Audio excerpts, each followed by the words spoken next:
Olha o cafezinho! Café transtornado, gente. Olha só, hoje nós vamos falar como treinar o seu filho, qual a importância de você fazer esse treino. Vamos lá. Meu nome é Cristina, o dele é Daniel e nós somos neuropsicopedagogos. Quando a gente fala de treino, o que te vem à cabeça? Vem o quê? Hábitos sequenciais. Nós vamos falar aqui hoje de treinos emocionais para você fazer com seu filho.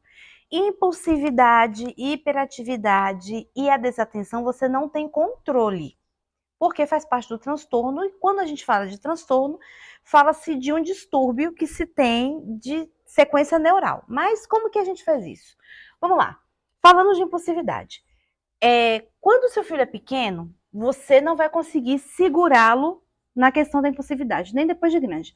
Mas você pode fazer com que ele interprete e reconheça as emoções que puxam o gatilho da impulsividade. Exemplo, se ele fica frustrado quando ele não tem uma coisa que ele quer. Na nossa vida de TDAH, isso é muito normal. O que vem depois da frustração? Vem o quê? O sentimento, de estar frustrado, a raiva, se for pequenininho, o choro, a birra. Por quê? Por causa da frustração. Você pode controlar a frustração? Pode, porque ela veio de um não. Então você vai lidar com esse não com seu filho. Você vai frustrá-lo dentro de casa e vai pontuar o comportamento dele. Ou seja, você vai fazer com que ele enxergue as dimensões de energia que ele está depositando nesse comportamento. Não, hoje você não vai assistir. Exemplo, hoje você não vai assistir Galinha Pintadinha 10 vezes. 5 tá bom. Mas por que não pode? Mas por que não pode? Mas por que não pode? E aí você vai explicar. Porque você precisa dar atenção para outros desenhos também. Você precisa aprender com outros desenhos. Vamos fazer um desenho a respeito do desenho que você assistiu? Vai trazer ele para a forma prática. Ele vai emburrar, ele vai se sentir frustrado. O que é que você vai fazer com isso? Você vai fazer com que ele relacione esse sentimento. Tem sentido você ficar emburrado por causa de uma coisa tão pequena? É realmente isso tão grande? Pensa com a mamãe, pensa comigo. Você vai levá-lo a pensar no sentimento. Ok, isso é pequeno, é tranquilo, né? Nem tanto. E quando você passa para a fase de adolescente, a fase adulta, que é pior ainda. Veja bem, gente, quando você aprende a ter treinos emocionais desde pequeno, quando você chega na adolescência, diminui um pouco. Quando você começa a treinar na adolescência, você vai ter uma fase adulta mais controlada. Exemplo, seu filho chega na escola, passa na frente de todo mundo, não respeita, no sentido de não esperar o tempo dele, quer falar primeiro. Se ele é bom em esporte, ele atropela todo mundo. Isso é o quê? Impulsividade ligada à hiperatividade. Como que você faz para você modular isso? Você vai falar para o seu filho, e se você estivesse no lugar, empatia, e se você estivesse no lugar dele, você gostaria que as pessoas passassem por cima de você? Você gostaria, você se sente bem quando alguém passa por cima de você? Na hora vai abrir o gatilho, ele vai lembrar da reação que ele tem. E aí você vai pontuar essa reação, você vai pontuar essa emoção. Nós não temos controle sobre a impulsividade, mas nós temos controle sobre a emoção que está por trás dessa impulsividade.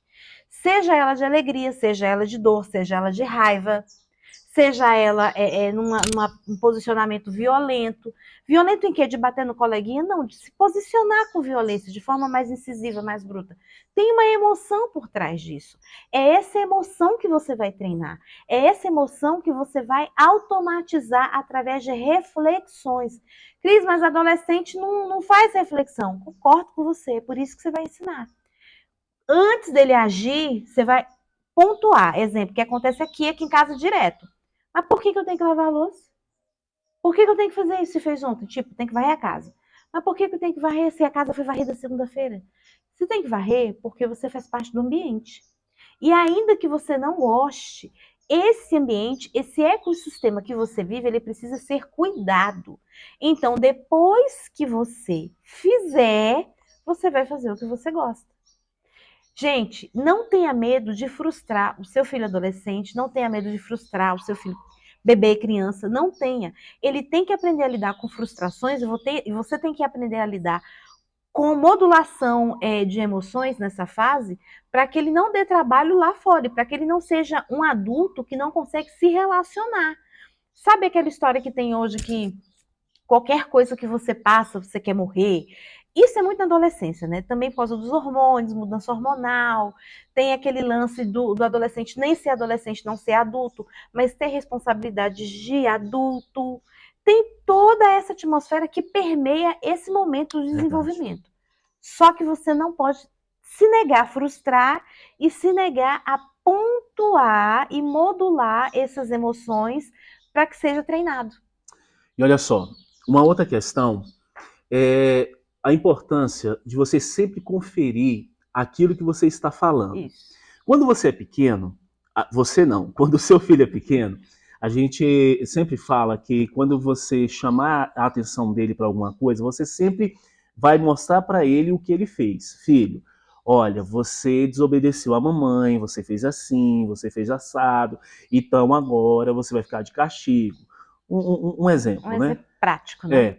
Então, tipo assim, você já tem o costume de fazer isso quando ele é pequeno, mas depois que ele se torna adolescente, você precisa continuar fazendo. Mas só que agora da seguinte forma, porque muitas vezes o que você fala de uma forma e ele entende de outra. Vou dar um exemplo. Você fala assim, filho, é o seguinte, eu tô chateado com você porque eu tinha deixado determinada coisa na geladeira para a família toda comer e você foi lá ou comeu tudo ou comeu muito mais do que deveria, porque quando você foi comer aquilo, você deveria ter pensado na mamãe, no papai, na sua irmã, e aí vai. E ele foi lá e comeu. E aí, na sua cabeça, você chamou a atenção dele porque ele comeu um negócio. Na cabeça dele, ele tá, você tá dizendo que eu como tudo, você tá dizendo que eu não posso comer as coisas na minha casa. Que eu não penso em ninguém. Você que eu não penso em ninguém, que eu só penso em mim, e que isso é que eu sou egoísta. Gente, isso não funciona dessa forma. Na cabeça dele tá desse jeito. Por isso a importância de você conferir o que você falou. Você chamou a atenção dele, claro que a gente chama atenção, a gente não para pensar dessa forma, a gente só chama a atenção. Só que chamou a atenção, aí vem cá e chama ele e fala assim, fulano, vem cá, eu te chamei a atenção por causa disso, daquilo, outro. Mas só que não, calma. Eu te chamei porque você precisa aprender que existem outras pessoas dentro da casa e que você precisa, quando você for comer determinada coisa, você precisa entender que todos querem. Se for uma coisa específica para você, ok. Mas se não for, você precisa fazer essa divisão. E essa divisão você faz mais ou menos ali na cabeça. Poxa, eu tô vendo aqui que tem 4. Você vai comer um, normal. Não, mas dependendo do que for, Daniel, eu não consigo deixar uma quantidade tão específica. Sim, mas dá para fazer um cálculo rápido, né? Só que quando ele ouve que você está brigando com ele, porque ele é egoísta, porque isso você precisa conferir, porque senão depois causa um problema gigante, porque ele sempre vai achar que, não, a minha mãe sempre falou, o meu pai sempre falou que eu sou egoísta, ou então que eu quebro tudo. De repente ele quebrou uma coisa, e você reclamou daquela coisa. Só que você precisa ir lá e falar com ele, estou reclamando disso daqui, você deveria ter tido mais cuidado para que não quebrasse, mas eu estou falando dessa questão, desse problema. E isso é muito importante, porque você evita muita coisa lá no futuro. Beleza? E eu gostaria que, se você tiver alguma dúvida, né, amor? Isso. Que você pudesse deixar aqui pra gente, você pode colocar no nosso comentário. Gente, é muito importante, a gente está no canal do YouTube, a gente está fazendo um negócio para o nosso grupo fechado, tá certo? Estamos fazendo uma gravação do nosso grupo fechado, mas só que fica lá no nosso YouTube. Então, se você puder nos ajudar com isso... Vai lá no canal, isso, dá like, faz comentário. Porque, nos siga. Isso, porque quanto mais você faz isso, mais esse conteúdo vai chegar para outras pessoas. E tem o seguinte, se você escalar, a gente não vai poder te ajudar, porque a gente não vai saber qual é a sua dúvida. Se você tem alguma dúvida, se você quer saber de alguma coisa específica e você tem vergonha, faz o seguinte, chama a gente. Cris, Dani, a gente quer conversar com você. Tem como você me atender agora? E a gente dá uma fugidinha e atende você, ok? Beleza? Um abração e até o próximo vídeo.